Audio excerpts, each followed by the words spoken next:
कबूल हो। मैं अब बिला ताखीर इस प्रोग्राम को आगे चलाते हुए, बात को बढ़ाते हुए, तेरी आवाज मेरी आवाज, मरियम नवाज, मरियम तेरी आवाज मेरी आवाज, मरियम नवाज, तेरी आवाज मेरी आवाज, मरियम नवाज, मरियम नवाज, वजीर आजम, शरीफ वजीर आजम, वजीर आजम। इस शेर के साथ तस्लीम की रात अंधेरी है, तस्लीम की रात अंधेरी है, आलाम की गुमन घेरी है।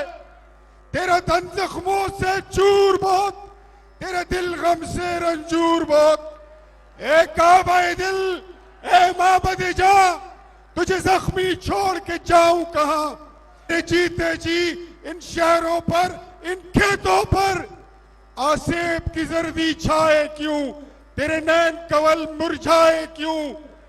ए मेरे तैयारे वफाओ यकीन, ए मेरे वफाओ यकीन, तेरी सुर्खी लब शादाब सदा, आबाद सदा।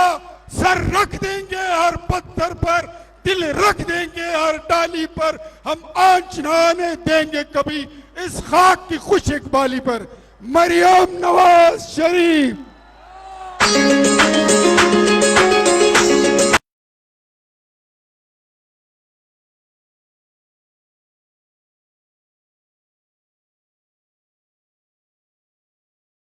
कांब की बेटी है तू।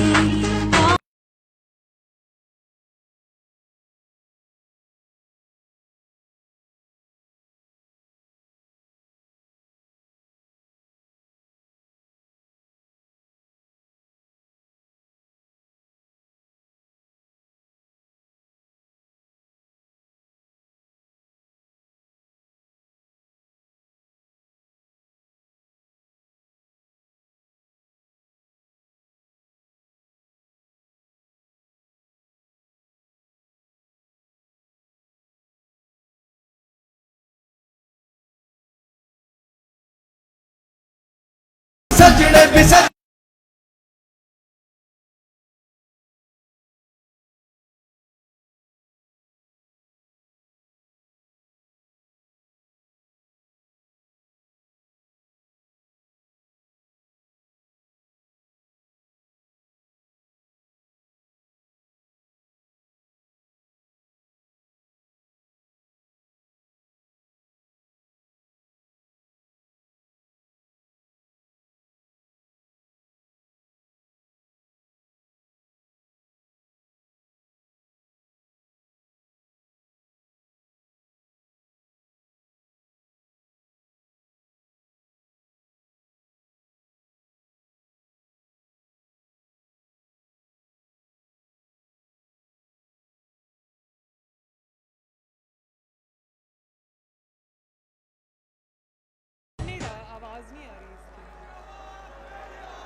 बिस्मिल्लाहिर्रहमानिर्रहीम।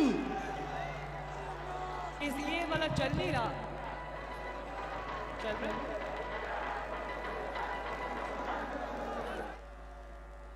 बिस्मिल्लाहिर्रहमानिर्रहीम।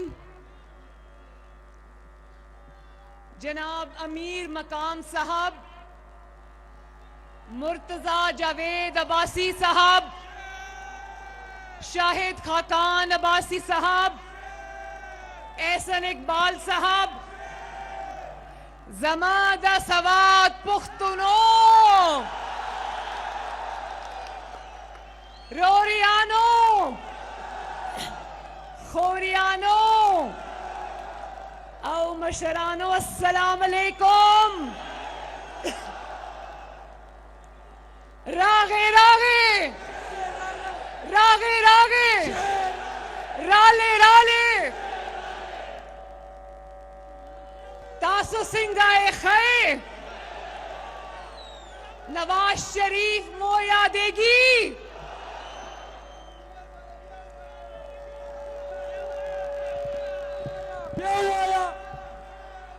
खैबर पख्तूनख्वा और सवात के गयूर पख्तूनों, सवात की बेटी पख्तूनख्वा की बेटी मरियम नवाज की तरफ से अस्सलाम अलैकुम। शेरों की बेटी दलेरों की बहन की तरफ से अस्सलाम अलैकुम। मेरे पश्तून भाइयों और बुजुर्गों, आपने आज बता दिया कि गयूर पख्तून बहनों और बेटियों की इज्जत करना जानते हैं।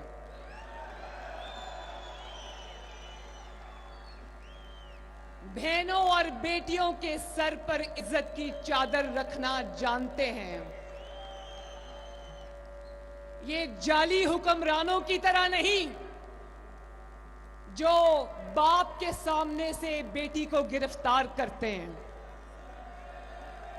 आपकी बेटी को गिरफ्तार करते हैं और फिर झूठ बोलते हैं कि हम खातून का एहतराम करते हैं। जब मेरा कराची में दरवाजा तोड़कर मेरे बिस्तर तक आ गए थे, उस वक्त खातून का एहतराम याद नहीं आया? मैं भी सवात की बेटी हूं, मैं भी खैबर पख्तूनख्वा की बेटी हूं, बहन हूं, पाकिस्तान की बेटी हूं। क्या मेरे गयूर पख्तूनों, आप चाहते हो कि पाकिस्तान की बेटी के साथ यह सलूक हो?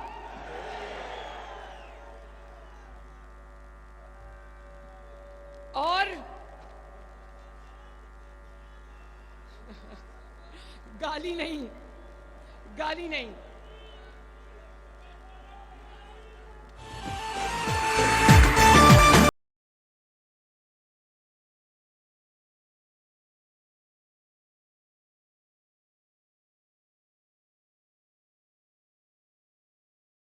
लगाना चाहता हूं। आज खैबर पख्तूनख्वा के जाली हुक्मरानों को पता चल जाना चाहिए कि अवामी जलसा कैसा होता है। ये पिछले दिनों जो सवात में सरकारी जलसा हुआ था ना, आज उनको नजर आ जाना चाहिए कि अवाम का समंदर किसको कहते हैं। एक समंदर ये है, एक समंदर वो छतों के ऊपर है, एक समंदर वो गली और मोहल्लों के अंदर है, और एक समंदर और जलसा ये अवाम का बाहर खड़ा है।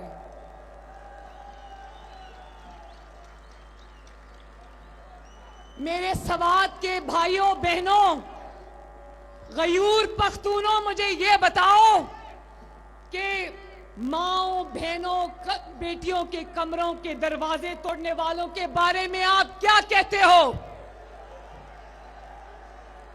क्या ऐसी कमजर्फ हरकत करने वाला पख्तून है?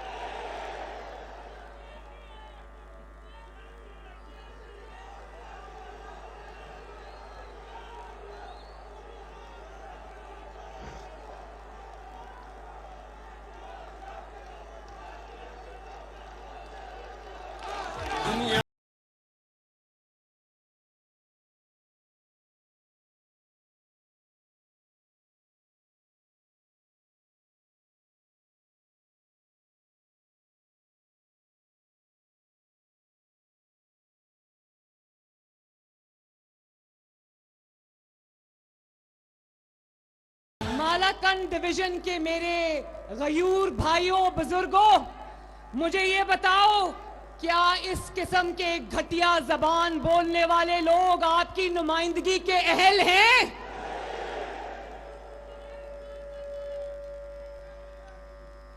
और सबसे पहले ये मेरा जो भाई खड़ा है, अमीर मकाम, तेरा मकाम, मेरा मकाम, अमीर मकाम, अमीर मकाम, मुझे बड़ा अफसोस है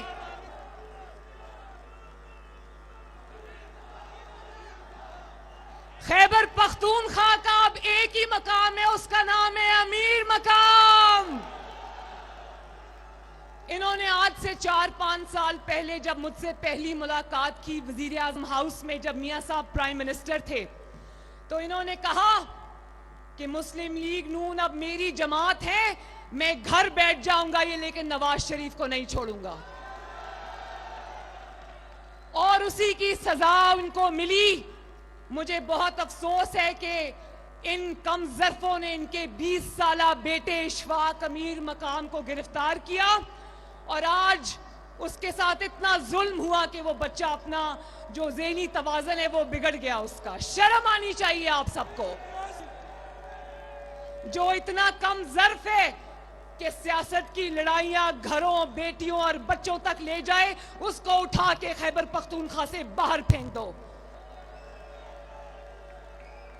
और फिर हम आज दिली ताज़ियत करते हैं पेशावर हाई कोर्ट के जो कानून और आइन से मोहब्बत करने वाले, एक तारीख रकम करने वाले चीफ जस्टिस वकार अहमद सेठ की वफात पर। मैं खैबर पख्तूनख्वा की गयूर अवाम से ये कहना चाहती हूं कि उस बहादुर जज ने जिस तरह मुशर्रफ जैसे जमहूरियत पे शब खून मारने वाले को उसके घर तक पहुंचाया, उसके अंजाम तक पहुंचाया, तो वकार अहमद सेठ जैसे जज हमेशा तारीख में जिंदा रहेंगे। अल्लाह ताला उनके दरजात बुलंद करे, अल्लाह ताला उनको जन्नतुल फिरदौस अता फरमाए और हम सब उनके घर वालों से, उनके पसमानदगान से ताज़ियत करते हैं। आज हम उन खानदानों से भी ताज़ियत करते हैं जिनके प्यारे दहशतगर्दी में शहीद हो गए।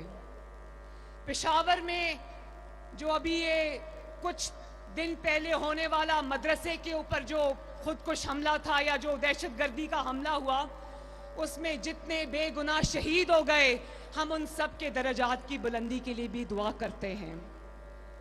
और मैं खुद एक माँ हूं, मुझे अंदाजा है कि शहीदों की माओं के ऊपर क्या गुजरती होगी, शहीदों के घर वालों के ऊपर क्या क़यामत टूटी होगी। और याद है ना, आज से सिर्फ चंद साल पहले जब APS पे हमला हुआ था, किस तरह पाकिस्तान के गली गली में हर रोज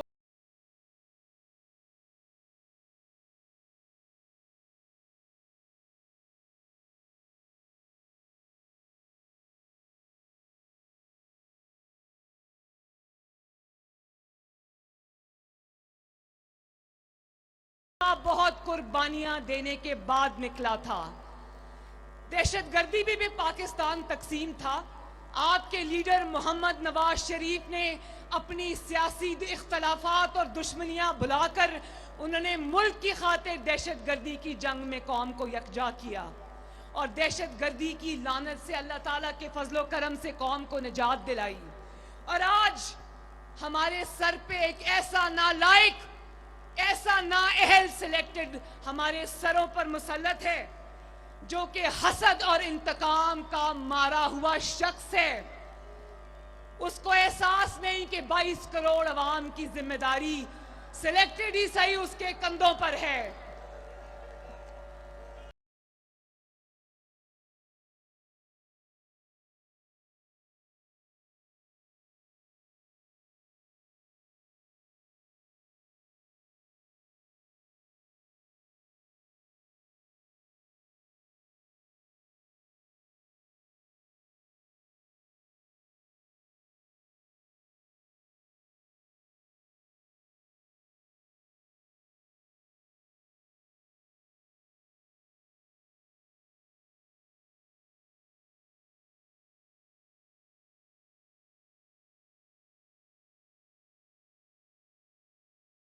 और देखो, आज जब पाकिस्तान के अंदर दहशतगर्दी दोबारा सर उठा रही है तो इसका वजीर दाखिला धमकियां देता है, कहता है देखो हमारी जमात से उनका ताल्लुक नहीं है, लेकिन जिन खानदानों ने, खैबर पख्तूनख्वा के खानदानों ने दलेरी से दहशतगर्दी का मुकाबला किया, उसमें बिलोर खानदान भी शामिल है। उसके अंदर जो आज वजीर आला धमकियां देता है कि तुम्हारा भी वो हाल करूंगा जो ANP वालों का हुआ है। मियां इफ्तिखार साहब ने भी अपना इकलौता बेटा खोया है दहशतगर्दी के अंदर। सोचो जरा वजीर दाखिला के इस बयान से उन शहीदों के घर वालों पर क्या गुजरी होगी, क्या तुम सियासी इंतकाम में इतने अंधे हो गए हो कि तुम्हें इंसानियत भी भूल गई है? शर्म चाहिए तुम्हें। बशीर बलोच साहब को 22 दिसंबर को शहीद किया गया, उनके अहले खाना पर क्या गुजरी हो गई। बैरिस्टर हारून बिलोर को शहीद किया गया, सोचो उनके बच्चों पर, उनके खानदान पर क्या गुजरी होगी। और अल्फाज से दहशतगर्दी करने वाला वजीर दाखिला, शर्म आनी चाहिए। दुनिया को क्या पैगाम दे रहे हो? क्या खैबर पख्तूनख्वा और पाकिस्तान की कुर्बानियों का ये सिला दे रहे हो आवाम को? शर्म आनी चाहिए। तो मेरे भाइयों, मालाकंड डिवीजन और सवात के मेरे भाइयों बुजुर्गों, ये जरा बताओ मुझे, 7 साल से आपको के ऊपर एक नाअहल हुकूमत मुसल्लत है। बताओ क्या खैबर पख्तूनख्वा में कोई तब्दीली आई है? वो पिछले लोग भी बताएं कि खैबर पख्तूनख्वा में कोई तब्दीली आई है? क्या यहां एक भी नया अस्पताल बना है? यहाँ के लोग जब बीमार हो जाते हैं, एक फनकार थे बेचारे, वो यहाँ बीमार हो गए, उन्होंने मुझसे राब्ता किया कि बीबी या मुझे पंजाब बुलाओ या इस्लामाबाद में बुला के मेरा इलाज कराओ, और मैंने कराया अल्हम्दुलिल्लाह उनका इलाज। मुझे पता है कि आपको किस किस्म के हालात का सामना है। यहाँ ऑपरेशन थिएटर्स की छतें टपकती हैं, मुझे अंदाजा है आपकी तकालीफ का। और यहां जब डॉक्टर्स एहतजाज करते हैं तो उनके सर फाड़े जाते हैं। जब यहां पर कोई खुदा न खास्ता हादसा होता है तो यहां पर एक लेबोरेटरी भी नहीं बना सके, पंजाब की फोरेंसिक लैब में टेस्ट के लिए भेजते हैं। क्या यहां निजाम में, तालीम में तब्दीली आई? कोई एक नया स्कूल बना, कॉलेज बना, यूनिवर्सिटी बनी, आपको फ्री लैपटॉप्स मिले, आपको तालीमी वज़ाइफ मिले, आपको नौकरियां मिली? नहीं मिली ना। और कहता था कि एहतसाब मुझसे शुरू करो, और जब एहतसाब तुमसे शुरू हुआ तो तुम एहतसाब कमीशन को ताला लगा के भाग गए। यहां पर एहतसाब का सामना करने के लिए नवाज शरीफ जैसा जिगर चाहिए, मुस्लिम लीग नून के लीडरान और कारकुन जैसा जिगर चाहिए।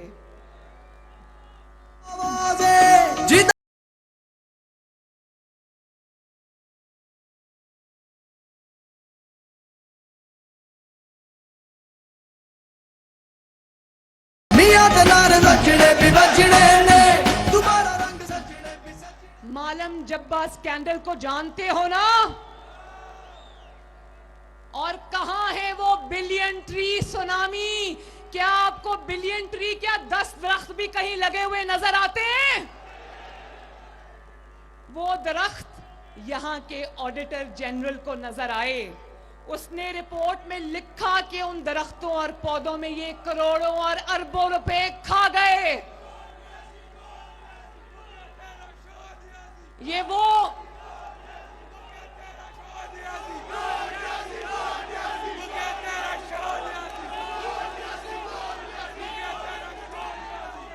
मैंने आपसे ये भी पूछना था कि बीआरटी बस चल रही है, कोई नई बस में आग तो नहीं लग गई, जल तो नहीं गई? कहता था कि मैं जंगला बस नहीं बनाऊंगा, और फिर देखा, पूरी दुनिया ने देखा कि इसने नवाज शरीफ की नकल करते हुए, शहबाज शरीफ की नकल करते हुए खैबर पख्तूनख्वा में पता नहीं कितने साल से वो बस बन रही है, आज तक भी नहीं बनी। उसने ऐसी बस चलाई जो उसकी तरह बहुत ही बेबस है। वो बस इस हुकूमत और इस जाली सिलेक्टेड की तरह चलने से इनकारी है, और रोज बसों में आग लग जाती है, कभी गलत पुल बन जाते हैं, कभी दरवाजे उल्टी तरफ खुलते हैं। हर रोज खुदाई होती है।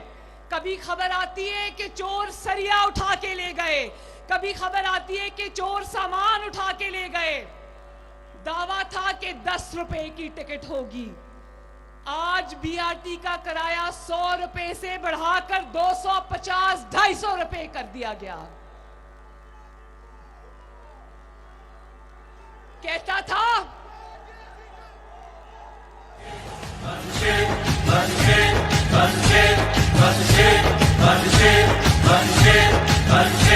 कोई और नहीं बस शेर, तकदीर का धारा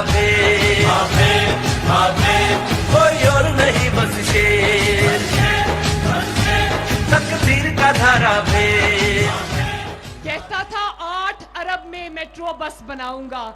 आज 126 अरब लग चुके हैं, लेकिन वो बस कंप्लीट नहीं हुई। और रोड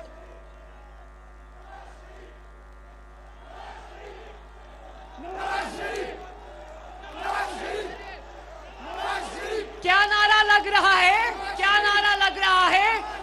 मैं बताती हूं। ये मेरे भाई ये नारा लगा रहे हैं, ना झुकने वाला नवाज शरीफ, ना बिकने वाला नवाज शरीफ। इख्तियार गुलिस्तान दे दो।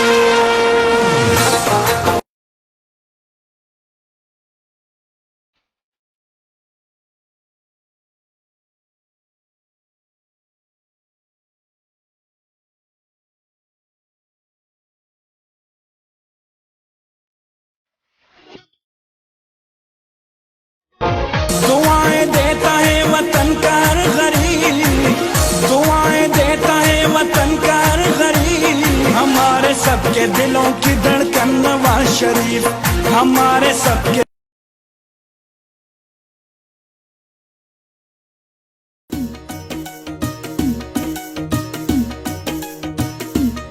आप सबके दिलों की धड़कन कौन है? नवाज शरीफ। जरा मुझे ये भी बताओ, ये जो मेरे सामने मेरे भाई और बुजुर्ग खड़े, बताओ खैबर पख्तूनख्वा में आज रोटी कितने की है? कितने की? खैबर पख्तूनख्वा में रोटी आज 30 रुपए की है। ना सिर्फ रोटी 30 रुपए की है, बल्कि आज सुबह में अखबार में पढ़ रही थी कि आईएमएफ ने कहा है कि जब तक बिजली और गैस के निर्ख नहीं बढ़ाओगे, हम आपको पैसे नहीं देंगे। और वो कौन था? वो कौन था जो कहता था 200 अरब आईएमएफ के मुंह पर मारेंगे?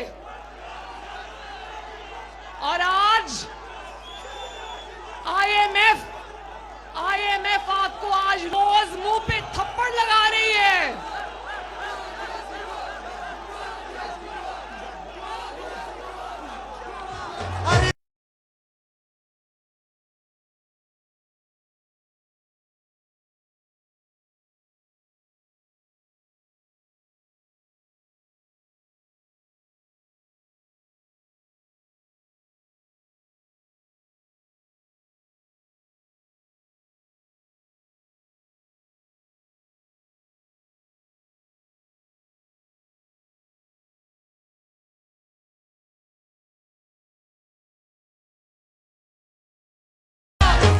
अच्छा ये बताओ, 50 लाख घरों में से एक घर भी किसी को मिला?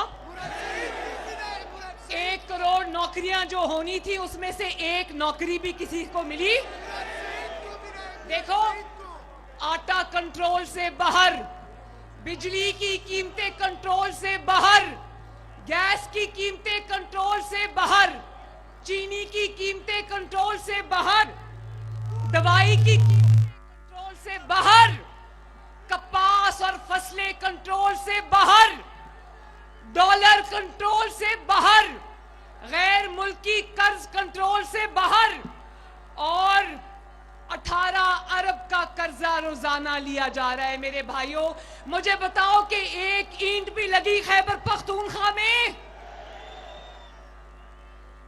महंगाई कंट्रोल से बाहर। आप मुझे ये बताओ,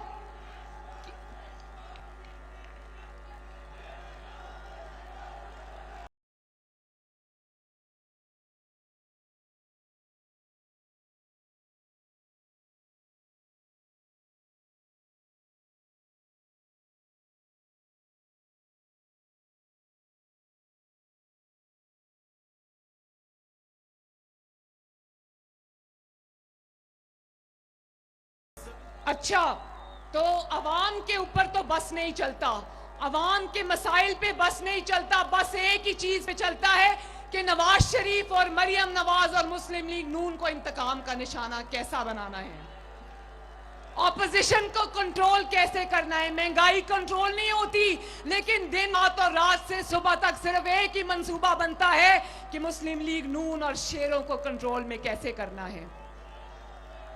मेरी एक तकरीर होती है, मेरी एक तकरीर होती है और 24 घंटे इनके मशीर और इनके वजीर टीवी पर आकर दिन रात हलकान होते रहते हैं और फिर कहते हैं कि नवाज शरीफ का बयानिया क्या है। नवाज शरीफ का बयानिया वो है जिसकी 2 तकरीरों ने तुम्हें तबाहो बर्बाद करके रख दिया है। दिलों की धड़कन है तू, फख्र पाकिस्तानी है, ए नवाज शरीफ तू हमारी जान है, निशान इसका शेर है, तू हमारी जान है। इनका बस अगर चलता है तो आपकी बहन और बेटी के बाथरूम्स और कमरों में कैमरे लगाने पे चलता है।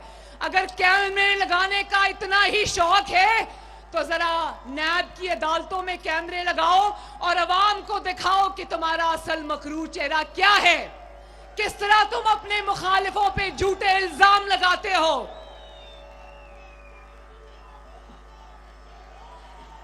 चाहता हूँ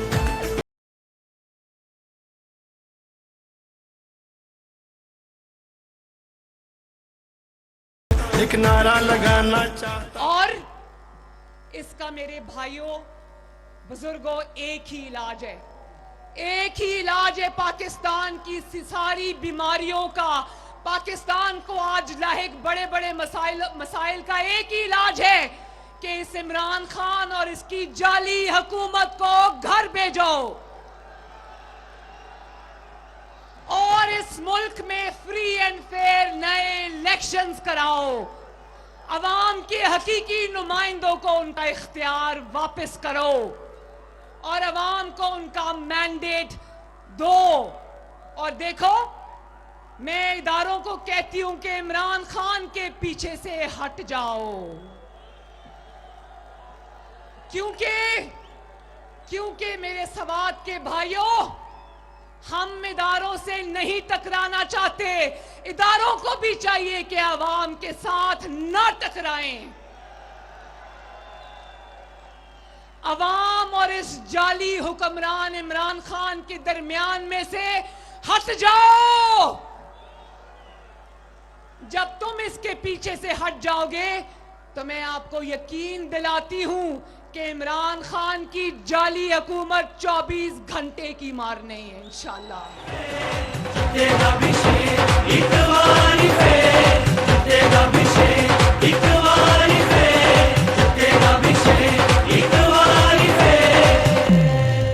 और ये सिलेक्टेड इमरान खान खामखा में उछल रहा है। भाई तुम्हें कौन पूछता है? इसका किरदार एक खामखा का किरदार है, इसको कोई नहीं पूछता। अभी कराची में जब मेरा दरवाजा तोड़कर कैप्टन सफदर को गिरफ्तार किया गया और आईजी को अगवा किया गया, इसको पता ही नहीं था कि मुल्क में क्या हो रहा है। इसको किसी ने बताने के लायक भी नहीं समझा कि हम कराची पे हमला करने लगे। वजीर आजम आराम से अपने बनी गाला के घर में सो रहा था। अगर मेरी बात सुनो, आप लोगों को ये बात इसलिए ज्यादा समझ आएगी क्योंकि आप इज्जत और गैरत वाले लोग हो।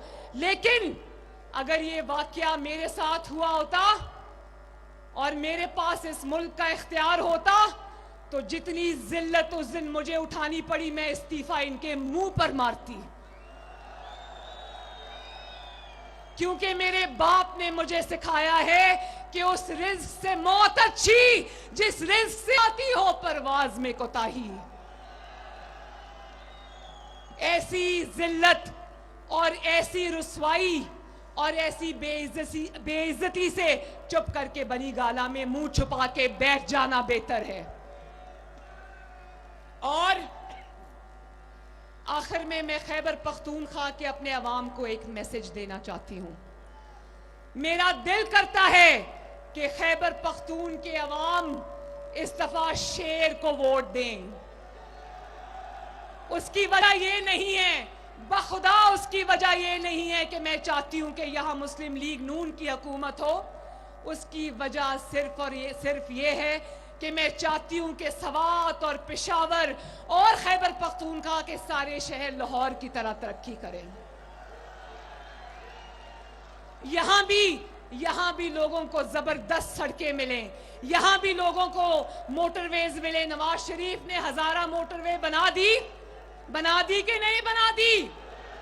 इंशाअल्लाह 18 को मैं मानसेरा में भी जलसा करूंगी इंशाअल्लाह।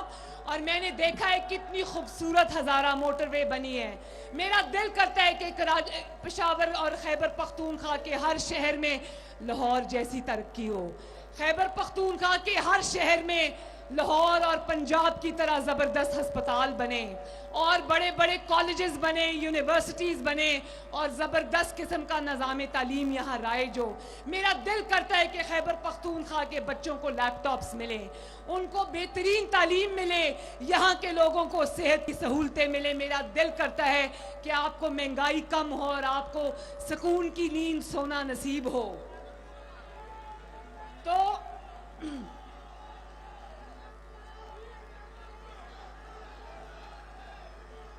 तो मेरे सवात के गयूर अवाम, वोट को इज्जत दो का नारा समझते हो ना?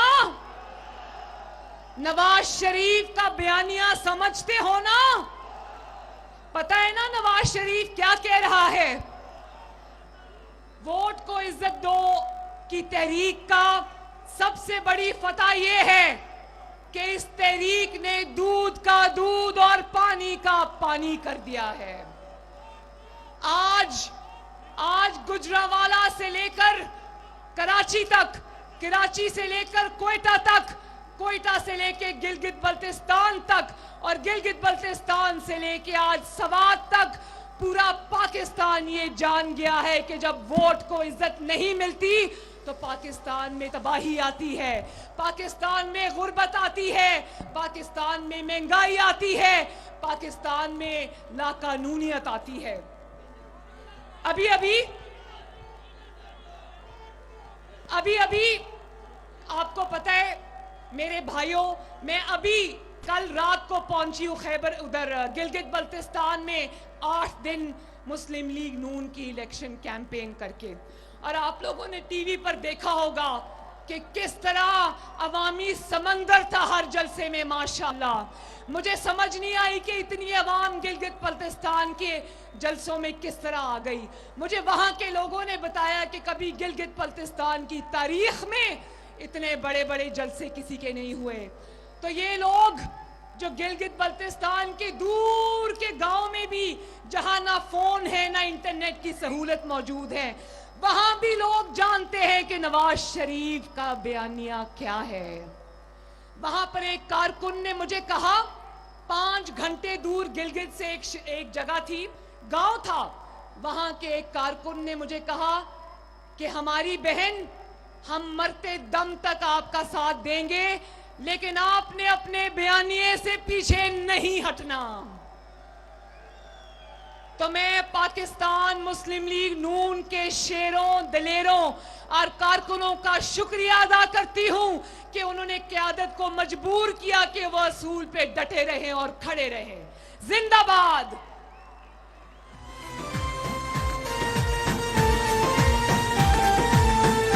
और मुझे कल रात ये भी किसी ने बताया कि गिलगित बल्तिस्तान में मुस्लिम लीग नून की इलेक्शन कैंपेन से पहले इन्होंने ये फैसला किया था कि मुस्लिम लीग नून को सिर्फ 2 या 3 सीटें मिलेंगी, लेकिन इस कैंपेन के बाद ये सर जोड़ के बैठे।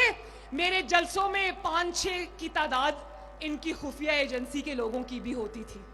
उन्होंने ये रिपोर्ट दी कि ये तो बहुत बड़े बड़े जलसे हो रहे हैं, तो उन्होंने फिर कल सर जोड़ के बैठे और कहा कि इतनी बड़ी तादाद में मुस्लिम लीग नून को अवामी ताकत का मुजाहरा किया है गिलगित बल्तिस्तान ने, तो अब इनको 2-3 सीटें नहीं, अब कम से कम 8-7 सीटें देनी पड़ेंगी। तो ये याद रखना, पाकिस्तान के अवाम ये याद रखे कि अगर कि इंशाअल्लाह 15 नवंबर को गिलगित बल्तिस्तान के इलेक्शंस में या शेर पर मोहर लगेगी या नवाज शरीफ के बयानिए पर मोहर लगेगी।